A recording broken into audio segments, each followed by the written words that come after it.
Oi, gente, tudo bem? Hoje a gente está aqui com o seu Eugênio.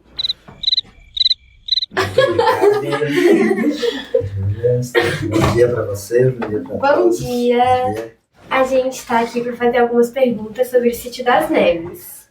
Eu apresento o Sítio das Neves, é essa parte escura. Há 50 anos ele era assim. Uhum. E durante 50 anos eu cuidei dele. É o meu bebê. Uma das perguntas que a gente queria te fazer é que ano foi fundado o Sítio das Neves? Esta área pertencia a uma grande fazenda que chamava-se Engenho das Lajes, que começava em Lusiânia e terminava em Santo Antônio do Descoberto. Eram quase 150 quilômetros de fazenda.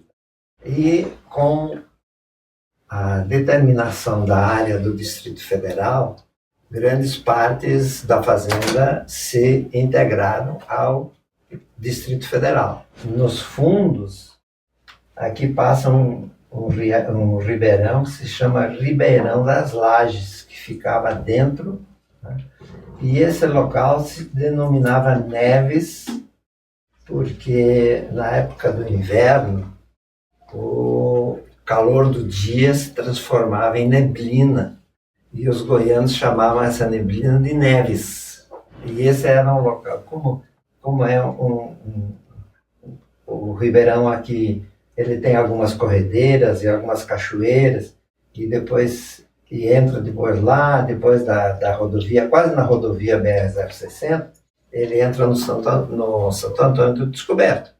E o Santo Antônio do Descoberto e o Ribeirão das Lajes formam parte da Corumbá 4, que é o lago que está aqui indo para Goiânia. Ela começou, então, em 1974, e quando nós compramos, ela era exatamente assim. E eu não conhecia o Cerrado. E, casualmente, eu estava no local no mês de setembro. E naquele dia que eu estava lá, caiu uma chuva, um temporal tremendo, desses que costumavam cair antigamente. Hoje já é um pouco diferente, né? E eu estava mais ou menos nessa posição e percebi que passava por mim pau, pedra e em grande velocidade e caíam no Ribeirão das Lajes. Depois eu fiquei sabendo que o Cerrado tem duas caras. Tem a cara da chuva e a cara da seca. Aí eu fiquei observando e esperei a nova chuva para ver por onde a água descia para o ribeirão. Todas essas partes mais obscuras aqui são o que nós chamamos de grotas. São canais abertos pela própria chuva e pelo tempo. Nós estamos em cima de uma área que tem mais de 60 milhões de anos. Com a experiência de alguns anos, 4, 5 anos, eu comecei a compreender o que significava o Cerrado e o que tinha no Cerrado. O Cerrado se empobrece à medida em que nós vamos queimando e na medida que nós vamos cortando as poucas árvores que tem. Ao longo dessas grotas aqui, eu fiz mais de uma centena de pequenas barragens para segurar a água da chuva. E, com isso, o Cerrado acordou. Disse, opa, aqui tem água, então eu vou ficar por aqui. Ou seja, o Cerrado quer dizer a vegetação do Cerrado e os animais do Cerrado. Aqui nesse ponto havia uma nascente que desaparecia. E aí, por volta de talvez 12, 15 anos, em 1982, 83, eu percebi que as nascentes não se apagavam mais. Em 50 anos, esta área se reflorestou sozinho. Então, o segredo desta regeneração é água. O segredo de uma boa vida é guardar água limpa, água pura. Todas as cidades do mundo, as grandes cidades do mundo, foram construídas à beira da água. No ano passado, no mês de agosto do ano passado, esta área foi declarada reserva do patrimônio nacional. Qual foi a sua motivação geral, assim, para regenerar o Sítio das Neves? A minha preocupação é que, como sociólogo, eu cuidava das relações sociais entre as pessoas. Mas existem também relações econômicas, né? Um tem mais dinheiro, outro tem menos dinheiro, de sorte que essas relações sociais são muito tumultuadas. Aí eu comecei a perceber que na natureza todos os seres vivos interagem. Nós dependemos da água e a água depende do nosso cuidado. Nós estamos aqui, nós vivemos aqui ao lado da água, ao lado do solo, ao lado da luz, ao lado do ar. Então, se nós complicamos este miolo aqui, nós estamos prejudicando todo o rocambole. O prejuízo maior é sobre as pessoas.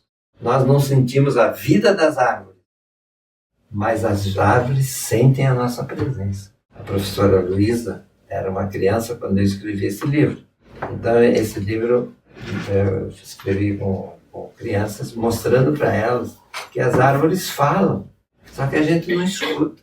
E eu comecei a compreender, então, para responder melhor a sua pergunta, eu percebi que quanto mais eu me relacionava com as árvores e escutava as árvores e saudava as árvores e abraçava as árvores, eu me sentia feliz. E a árvore também é minha amiga, porque ela me dá sombra, ela me dá frutas, aquelas que são de frutas. Preservando a natureza, a gente está preservando a saúde da gente. Essa foi a razão principal. E também porque grande parte da minha vida foi dedicada sempre às relações sociais entre humanos. Aí eu passei a estudar as relações sociais entre não humanos, entre eles, e dos não humanos com os humanos. Aqui a gente consegue perceber que você já escreveu muitos livros. Sim. E aí a gente quer saber qual que é o motivo para você escrever livros para as pessoas sobre esses assuntos. A minha intenção ao escrever esses livros era mostrar, primeiro, a minha pessoa. O que eu penso, o que eu sinto, do que eu gosto. Mas, ao mesmo tempo, incentivar as pessoas a se conduzirem por esse caminho, né? Os livros são para as pessoas sentirem que é possível amar a natureza, né? E esse aqui, por exemplo, o Reencontro, eu conto aqui tudo o que eu aprendi da natureza. Então eu sou doutor pela natureza. A natureza é que me deu o título de doutor. Eu penso que se eu cheguei aos 90 anos, é porque a natureza me ajudou a chegar aos 90 anos, né? E acho que muita gente poderia chegar aos 90 anos, mas se acaba antes porque não ouvia a natureza. Percebemos que você já fez muitas coisas no Sítio das Neves. Aí eu queria saber se você tem alguma rotina específica para cuidar dele, assim, no dia a dia. Essa é a preocupação das pessoas, porque as pessoas não têm confiança na natureza. Então acha que a gente é que tem que ajudar a natureza. A árvore não fica olhando para o relógio. Eu tenho árvores lá no sítio com 260 anos.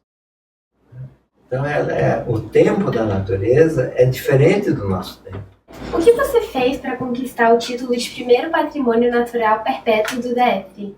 A lei brasileira é muito bem feita. Nós temos as leis ecológicas e leis ambientais, talvez as mais perfeitas comparando com outras leis de outros países. Mas não temos uma política ambiental. O que está, talvez, faltando nessa política ambiental é um conhecimento maior da natureza, né? E deixar que a natureza cumpra as suas leis. E nós não temos que fazer leis para a natureza.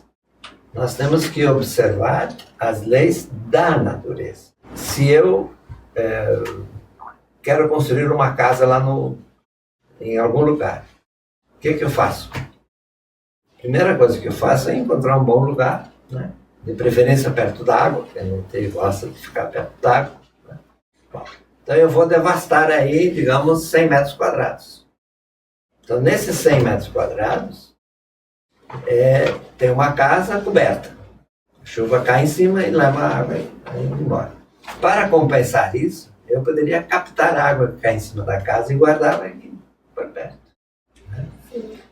Por quê? Porque eu tirei as árvores que estavam aqui e que elas cumpriam esse papel de segurar essa água nesse local. Então agora eu vou fazer isso. Então esse é o meu cuidado, de compreender as leis da natureza e observar esse aspecto. Né? Por que quando dá uma chuvarada grande, os rios se enchem, e se tem um carro desprevenido por ali, leva o carro embora? Por quê? Se cair no ano, em cima de Brasília, 1.200 milímetros, quer dizer que em cada metro quadrado caíram 1.200 litros de água em cima de cada metro quadrado. Então, esses 1.200 litros se juntam com o metro quadrado da frente, do outro, da outra, 1.200 litros quer dizer 1.200 quilos. Se você junta 1.200 quilos durante 100 metros, é uma velocidade e um peso muito grande. O que aconteceu no Rio Grande do Sul? A água teve seu papel, mas o peso da água é que arrastava a casa.